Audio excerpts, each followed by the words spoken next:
Amintu waa 6 aroornimo. Goobta aanu joognaa waa xeebta Liide ee caasimadda dalka. Maanta ma soo tabinayno sheekada la xiriirta dalxiiska iyo damaashaadka sida joogtada ah halkan loogu soo aado. Waxaanu ka eegaynaa xagal kale ku aadan xirfadlayaasha sida maalinlaha ah kaga shaqeysta dhul xeebeedyada dhaca qaar ka mid ah gobollada dalka.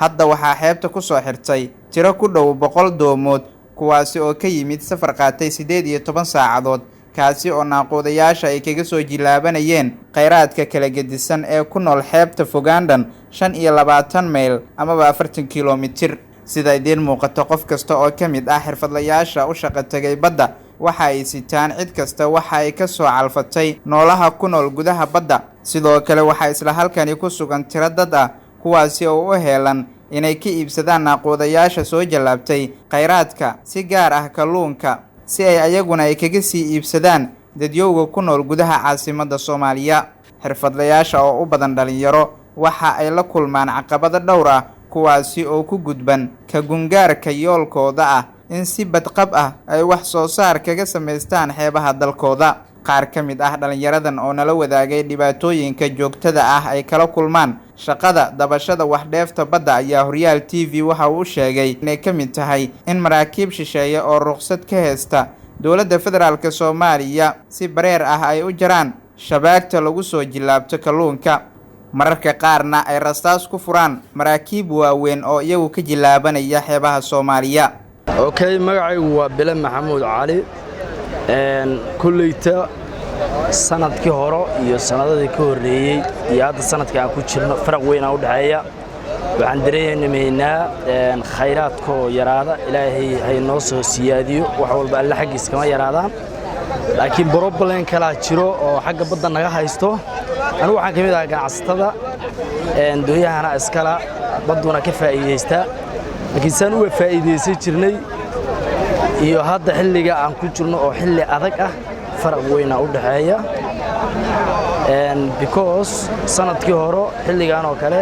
magaalada Malayga intaan ka bato ayaa waxaan raadi jirnay line dibadda laakiin hadda bishii Ramadaan oo aan ku jirno bishii kheyraadka ahayd waxaan aragnaa in haba yaraatay wax kaluuno ayna badda lahayn. waxyaabahaasna annaga hadda waxaan ku sababaynay badiyo niman ajaanib ay soo galeen. ajaanibtaas oo ka mid ah dooyuhu waxay gaari jireen 20 mayl mina gaari karaan hadda oo sababtoo ah waxaba aragnaba ay noo sheegeen nimanka dooyaha ka shaqeeya in la soo xabadeynayo. waxaa kaloo jira maraakiib waaweyn oo kulleyta noolaha meesha ku badan yahay yaqaan qalab cajiib wata annaga qalabkeenu waa iska yahay. qalabkaasi marka uu faa'iideystaan baddan waxa macquula maalintii kaliya intaasoo ku xabaynay badda ka saaraan. waxaa kaloo haddana dib badan ku qabnaa dooyahan oo xagga Yamanta ka yimaada dhulka Carabta ka yimaada iyaguna waxaan ku qabnaa dib fara badan. dhibkaasoo ka mid ah waxay haystaan qalab casri oo anigu aan soo arkay oo mar dhawaan ka yimid meel la yiraahdo ciga iyo qayl qaboobe. waxaan ku aragnay waxay haystaan qalab solar ay badda ku deenayaan solarkaas Malayga iska soo daba kaca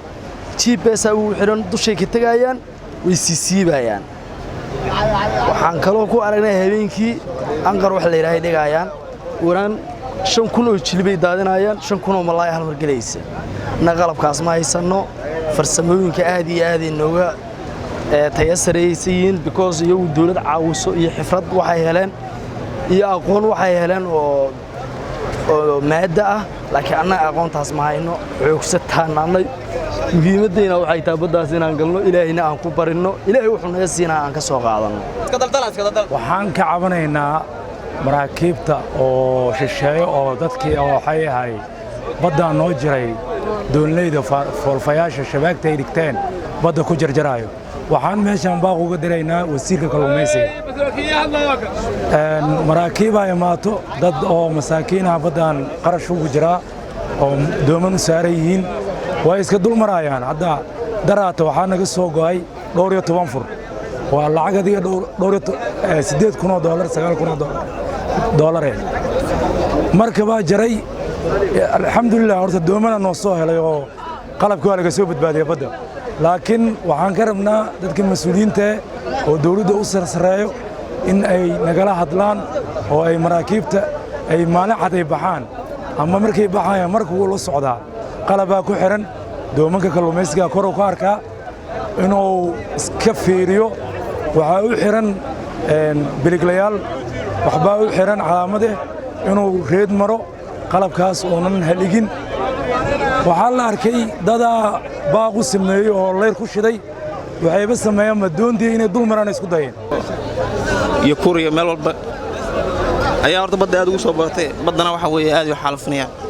waxa kamid ah doomaha oo aad habeenkii u shaqeysta oo Iran laga leeyahay Pakistan wadamo badan horta aad ugu soo xadgudub baddan annaga markii aan shaqeysa tagnana shabaqani alaabteeni waa la jaraya macnaha aad bal ma ku dhawaateynay xirfadlayaasha badda oo intooda ugu badan ah dhalinyaro ayaa aaminay inay ka shaqeystaan dalkooda si ay kaga maarmaan tahriibka iyo in cudadooda lagaga faa'iideysto si qaldan ayaga oo mudnaa dhiirigelin ayaa haddana waxay dhibano u noqdeen dawlado shisheeye oo ku dhibaateynaya badda ay milkiyada u leeyihiin ayaga oo ka dalbaday madaxda dalka inay arrintaasi wax ka qabtaan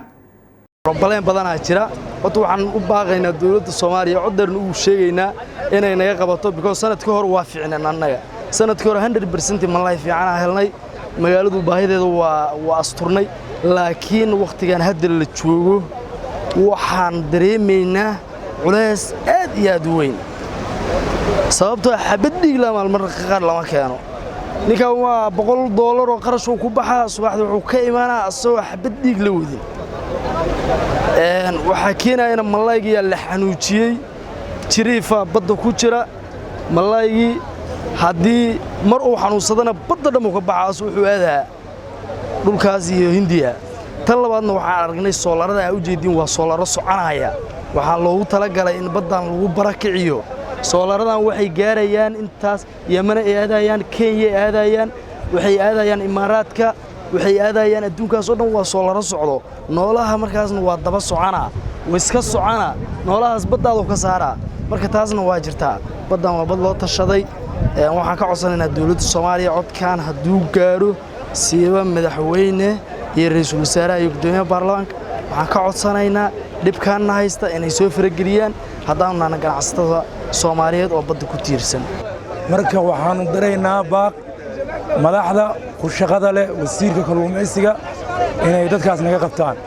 waxaan cabasho ka nahnay daan badleenaanay dadka maraakiibtan aan cabasho ka nahnay marka waxaan ka rabnaa inay dadkaas nagala hadlaan halkan waa xeebta Liido degmada Cabdicasiis ee gobolka Banaadir waxaa ku sugan sida aad aragtaan kalluumaysato fara badan iyo dad iyagu ka sii ganacsada kalluunka ay soo jilaabtaan kalluumaysatada Soomaaliyeed ee badda gala sidaas soo daawataan waxay caqabado fara badan ku qabaan maraakiib ay leeyihiin dalal shisheeye kuwaasi oo iyagana ka jilaabta xeebaha Soomaaliya Nuno Xuseen Sheekh Maxamed